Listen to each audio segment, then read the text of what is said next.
Assalamualaikum warahmatullahi wabarakatuh. Kawan, sebelum Anda memulai aktivitas hari, kita ikuti kajian Syarat Hikmah Dialog Fajar. Assalamualaikum warahmatullahi wabarakatuh. Alhamdulillah kawan, saya Fitriana Ayu kembali menyapa Anda lewat program Dialog Fajar. Terima kasih ya untuk Anda yang selalu menunggu jam 5 hadirnya Dialog Fajar kerjasama dengan pesantren Al-Quran Nurul Falah Surabaya. Anda yang dalam perjalanan harapannya juga selalu fokus ya, membagi konsentrasi antara melihat jalurnya di depan seperti apa dan juga mendengarkan. Kalau untuk yang di rumah, insya Allah lebih santai juga apapun aktivitasnya. Harapannya dengan Dialog Fajar ini bisa menambah, mengingatkan apa-apa yang harus kita lakukan sesuai agama kita. Dan pagi hari ini bersama Ustadz Abdurrahim Hasan. Assalamualaikum Ustadz Rahim. Waalaikumsalam warahmatullahi wabarakatuh. Alhamdulillah selalu sehat ya Ustadz. Alhamdulillah sehat walafiat. Lancar tadi ya ini perjalanan. Alhamdulillah ya sangat lancar sekali ini tadi. Iya, masih pagi karena itu. Masih pagi ya. Ini pas kalau didengarkan para ayah bunda atau calon ayah bunda, istilahnya begitu sebutannya ya Ustadz ya. Abi, Umi, Masya Allah. Menyiapkan anak yang soleh soleha. Nah ini yang seperti apa sih Ustadz yang disebut soleh, yang disebut soleha? Jangan-jangan hanya namanya saja Ustadz, tapi belum tahu caranya. Atau justru bagaimana kalau yang sudah mempunyai putra putri semakin bisa soleh soleha itu seperti apa Ustadz Abdurrahim Hasan? Monggo selengkapnya bersama Ustadz Abdurrahim Hasan. Ya, baik, terima kasih Mbak Ayu. Bismillahirrahmanirrahim. Alhamdulillahirabbil alamin wassalatu wassalamu ala asrofil anbiya wal mursalin wa ala alihi wa ashabihi ajmain, amma ba'du. Mbak Ayu dan kawan-kawan SS yang berbahagia, alhamdulillahirabbil alamin. Puji syukur selalu kita panjatkan kehadirat Allah Subhanahu wa taala yang telah memberikan rahmat, taufik, hidayah dan kesehatan kepada kita semuanya, sehingga pada hari ini ya kami berdua sudah ada di ruangan yang cukup sejuk ini. Ya, mudah-mudahan kawan-kawan di luar sana juga bersiap-siap untuk melakukan aktivitas dalam kondisi yang sehat juga. Amin. Ya Rabbal Alamin. Jadi Mbak Ayu, pada pertemuan yang lalu ya kita berdialog terkait dengan birrul walidain, yaitu anak-anak yang berbakti kepada orang tua. Itu anak-anak yang bagaimana anak-anak yang berbakti kepada orang tua itu, yaitu anak-anak yang selalu taat kepada Allah, ya, cinta kepada Al-Quran dan sangat rindu pada baginda Rasulullah Muhammad sallallahu alaihi wasallam. Itulah anak-anak yang soleh, ya. Anak-anak yang soleh, anak yang berbakti kepada orang tua, anak yang taat kepada Allah, anak yang selalu cinta kepada Al-Quran, dan anak-anak yang rindu kepada baginda Rasulullah Muhammad sallallahu alaihi wasallam dan seterusnya dan seterusnya. Jadi Mbak Ayu, apakah anak-anak yang soleh solihah seperti itu dia terbit dengan sendirinya, dia tumbuh dengan sendirinya? Pastilah ya tidak kan, pastilah ada yang mengarahkan, pastilah ada yang membimbing, pastilah ada yang mendidik. Dan orang yang pertama kali yang mengarahkan, yang membimbing dan mendidik adalah orang tua. Ya, karena orang tua adalah orang yang pertama kali berdekatan dengan anak-anak. Karena itu ya Mbak Ayu sebagai orang tua ya pastilah kita berusaha ya bagaimana agar anak-anak kita ini ya nantinya anak-anak yang bisa taat kepada Allah, anak-anak yang bisa cinta kepada Rasulullah, ya cinta kepada Al-Quran, begitu. Nah, bagaimana agar anak-anak kita kelak nanti anak yang berbakti kepada kedua orang tuanya, anak-anak yang menghormati orang lain, anak-anak yang setia kawan dan seterusnya kan itu. Dan untuk menjadikan anak-anak seperti itu, ya pastilah tidak mudah kan gitu, tidak bim salah bim begitu kan, Mbak. Nah, itu karena dibutuhkan peran orang tua yang cukup luar biasa. Karena itu Ayu, bahwa Islam mengajarkan kepada kita agar orang tua melakukan hal-hal baik kepada putra-putrinya, kepada anak-anaknya itu mulai dari awal. Karena Allah itu dalam Al-Quran menyebutkan bahwa dihiasi dalam diri manusia rasa kecintaan yang besar terhadap wanita dan anak-anak. Jadi seseorang itu, orang tua itu dihiasi hidupnya itu kecintaan kepada anak-anaknya itu. Maka bagaimana agar anak-anak ini nantinya menjadi anak-anak yang soleh, soleha itu? Maka begitu anak itu lahir, ya apa yang dilakukan, Mbak? Begitu anak itu lahir pertama kali, ya, Islam mengajarkan kepada kita untuk mengumandangkan azan gitu kan di telinga kanan, baik laki-laki maupun perempuan itu. Ya ini kan sungguhnya memberikan gambaran bahwa suara yang pertama kali dengar oleh anak-anak itu adalah suara yang azan. Yaitu suara apa?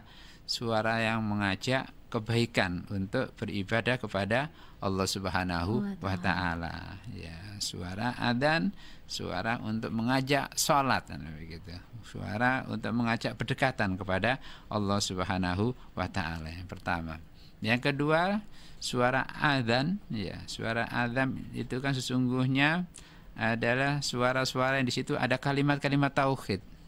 Kalimat-kalimat yang memberikan seseorang supaya meyakini adanya Allah Subhanahu wa taala.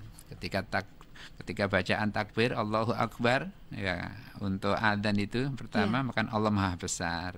Kan begitu. Ketika asyhadu alla ilaha illallah, kan bersaksi tiada Tuhan selain Allah. Kemudian asyhadu anna Muhammadar Rasulullah, bersaksi bahwa Nabi Muhammad adalah utusan Allah, dan seterusnya dan seterusnya. Yang pertama adalah suara adzan yang diberikan kepada anak-anak itu ketika lahir. Jadi jangan ini ketika ada istrinya mau melahirkan, kemudian bapaknya atau calon ayahnya di luar, ya, sehingga begitu lahir nanti nggak ketahuan. Ada yang tak saking ininya, saking nggak berani dengan di rumah sakit, ada yang keluar ngopi, ada yang keluar makan bakso karena takut, karena takut dengan darah dan sebagainya, ada yang seperti itu.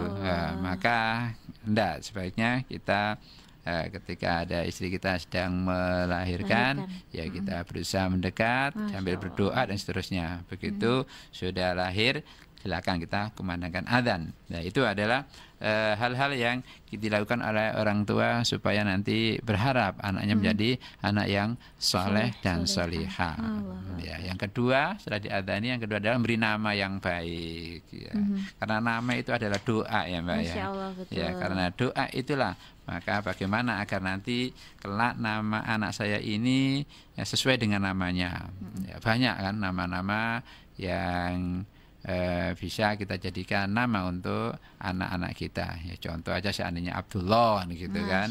Ya, Abdullah artinya kan hamba Allah. Ya, bagaimana kita berharap bahwa anak kita ini anak yang selalu beribadah kepada Allah Subhanahu wa taala karena hamba Allah.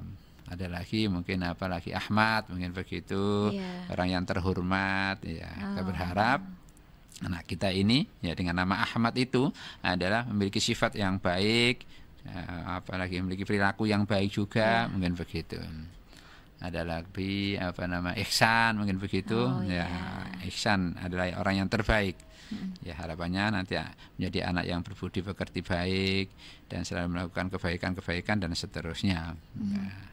Apalagi ada lagi nama-nama yang lain, itu laki-laki atau perempuan, seandainya siapa ya, mungkin ada Afifah, mungkin begitu ya, bermakna suci. Ya, diharapkan bagaimana nama ini selalu dia melakukan hal-hal yang baik, yang bersifat yang selalu bersuci gitu. Ada lagi nama Ibunda Rasulullah itu Aminah, begitu kan? Ya, Amanah, orang yang dapat dipercaya. Gitu. Nah, harapannya begitu kan. Itu kan doa-doa semuanya. Atau kalau Jawa Mbak Ayu itu nama apa ya? Nama Jawa Mbak Ayu ya. Masya Mbak Ayu. Allah. Mbak Ayu Ayu. gitu, Ustaz, ya. Mbak Ayu dari bahasa Jawa mungkin itu yang bermakna apa Mbak? Cantik atau Masya Allah, menarik kan amin, begitu. gitu ya, Atau iya, Ustaz, ya. rupawan gitu. Ya diharapkan mudah-mudahan Ya. cantik lahirnya, Amin, ya cantik Allah. batinnya, ya, sehingga Allah, juga betul. berharap bisa memberikan kemanfaatan pada orang lain, ya, Amin, iya, dan seterusnya doanya dan begitu ya, seterusnya. Ustaz, ya. Itu kan, Masya ya kan Allah. doa, mungkin Nama ya, lewat bukan nama gitu. tadi Nah, ya, Ustaz. mungkin dulu jangan tanya sama ibu sama ayah Ya. dulu, kenapa kok saya beri nama Ayu? Ya, Supaya bermanfaat, khususnya sekarang di SS ini ya, Masya bermanfaat untuk Allah. orang-orang banyak. Amin, amin ya Rabbal Ya itu alamin. nama banyak Ya. sekali. Jadi berharap orang tua itu tidak memberikan nama yang mengikuti tren ya, tren yang tidak tahu artinya. Tapi kita berusaha supaya menjadikan anak yang soleh, anak yang solihah itu, maka kita memberi nama yang baik kan Ya. gitu, karena nama itu adalah doa dan nama itu adalah nanti yang akan dipanggil oleh Allah di akhirat kelak nanti itu. Sesuai dengan namanya itu. Ya itu yang kedua. Yang ketiga yang bisa dilakukan oleh orang tua supaya berharap menjadi anak yang soleh solihah adalah tentunya memberikan pendidikan ya, karena ya mau tidak mau seseorang itu ya selalu bagaimana bisa berpikir baik, selalu berjiwa dewasa, dan selanjutnya maka tentulah melalui pendidikan, dan orang tualah yang pertama kali yang berdekatan kepada atau dengan anak-anak itu. Anak itu Allah Subhanahu wa taala itu menyampaikan dalam Al-Qur'an bahwa yang pertama kali orang tua itu diperintahkan oleh Allah agar memelihara ya dirinya dan keluarganya dari api neraka gitu. Wahai orang-orang yang beriman ya, peliharalah dirimu dan keluargamu dari api neraka yang bahan bakarnya adalah manusia dan batu. Nah, penjaganya adalah malaikat-malaikat yang kasar, yang keras, yang tidak pernah berdurhaka kepada Allah Subhanahu wa taala. Nah, dari ayat itu maka sesungguhnya yang pertama kali orang tua itu menekankan pendidikan kepada anak-anak adalah jangan sampai anak-anak itu atau keluarganya itu jauh ya, dari melaksanakan perintah-perintah Allah. Dan bagaimana seorang itu menjadikan keluarganya terpelihara untuk api neraka dan seterusnya. Ada pendidikan ya, seperti itu. Mungkin Mbak Ayu pernah membaca mungkin dalam Al-Qur'an itu ada salah seorang yang bernama Luqmanul Hakim ya, Luqmanul Hakim ya. Beliau bukan seorang nabi ya, seorang biasa, tapi beliau bagaimana Allah menjelaskan dalam Al-Qur'an itu bagaimana Luqmanul Hakim itu memberikan pendidikan kepada anak-anaknya itu. Seperti contoh aja dalam ayat itu, wa id qala Luqmanu libnihi wa huwa ya'iduhu ya bunayya la tusyrik billahi inna syirka ladzulmun adzim ya. Dan ingatlah ketika Luqman berkata kepada anak-anaknya di waktu ia memberi pelajaran kepadanya, hai anakku, janganlah kamu mempersekutukan Allah kan gitu. Sesungguhnya persekutukan Allah adalah benar-benar kezaliman yang besar. Nah, ayat ini kan sesungguhnya memberikan sebuah pembelajaran perintah untuk menyembah kepada Allah Subhanahu wa taala. Karena Allah yang menciptakan kita, Allah yang telah memberikan makan kita, Allah yang memberikan kekuatan kepada kita gitu. Dan Allah yang melindungi kita, maka sembahlah Allah Subhanahu wa taala. Itu adalah kata Luqman yang pertama. Yang kedua, apa kata Luqman? Wassaynal insana biwalidayhi hamalathu ummuhu wahnan ala wahnin ya. Dan kami perintahkan kepada manusia untuk berbuat baik kepada kedua orang tuanya, yaitu ibu bapaknya. Ibunya yang telah mengandungnya dalam keadaan lemah yang bertambah-tambah. Nah itu. Yang kedua, apa yang diajarkan oleh Luqman adalah supaya berbakti kepada kedua orang tuanya. Nah itu pendidikan yang diberikan, contoh pendidikan yang diberikan oleh Luqman kepada anak-anak. Yang lain lagi seperti ya bunayya aqimis shalah gitu. Luqman menyampaikan kepada anaknya, hai anakku, dirikanlah sholat.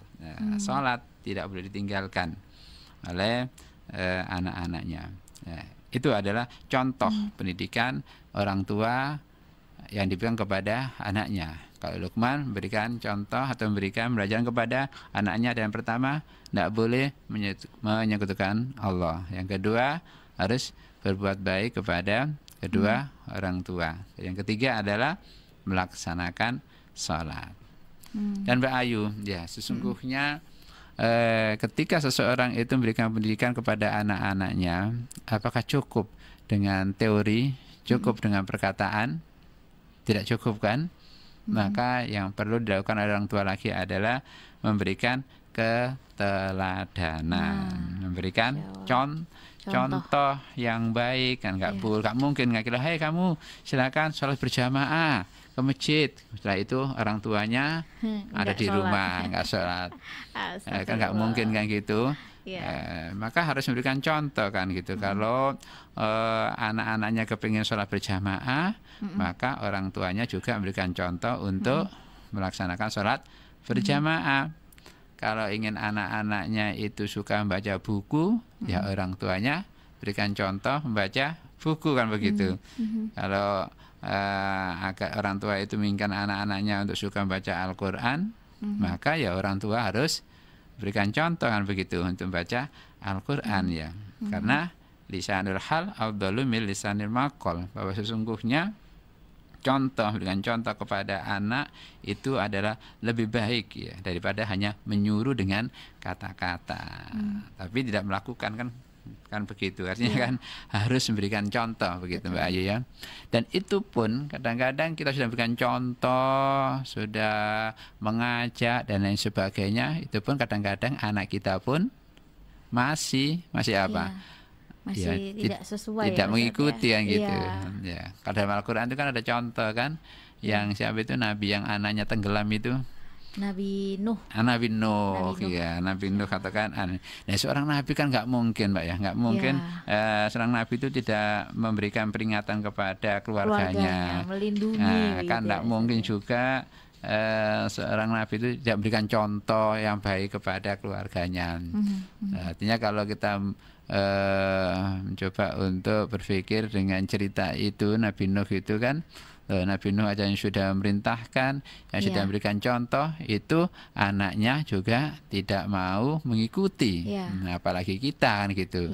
Maka ya kita harus terus-menerus kan berusaha semaksimal mungkin bagaimana kita memberikan pendidikan kepada anak-anak kita itu, dengan menyuruh, kemudian dengan kita berperilaku atau kita mencontohkan, juga dengan berdoa kan gitu kan. Ya doa itulah juga yang terpenting, doa orang tua itu kepada anak-anaknya agar anak-anak menjadi anak yang soleh, anak-anak yang solihah. Itu kan peran orang tua kepada anak-anaknya itu.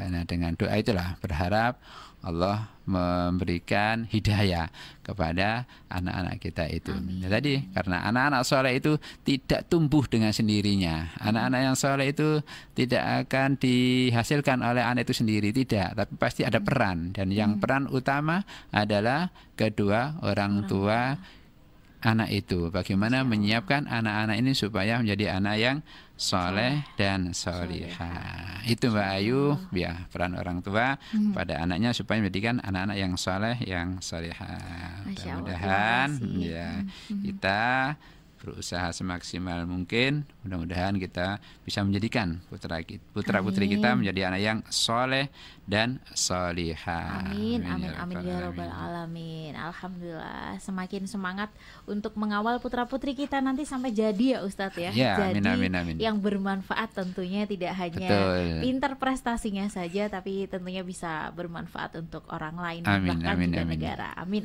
ya robbal alamin.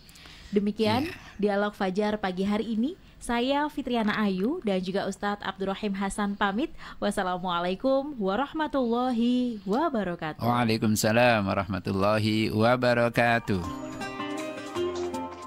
Program Dialog Fajar yang baru Anda simak kerjasama Suara Surabaya dan Pesantren Al-Quran Nurul Falah Surabaya, lembaga dakwah yang amanah, profesional, dan berbasis Al-Quran. Pesantren Nurul Falah mencetak guru-guru Al-Quran dengan metode tilawati dan tahfidz Al-Quran. Informasi dan pemberian donasi hubungi 031 828 1278 atau nurulfalah.org.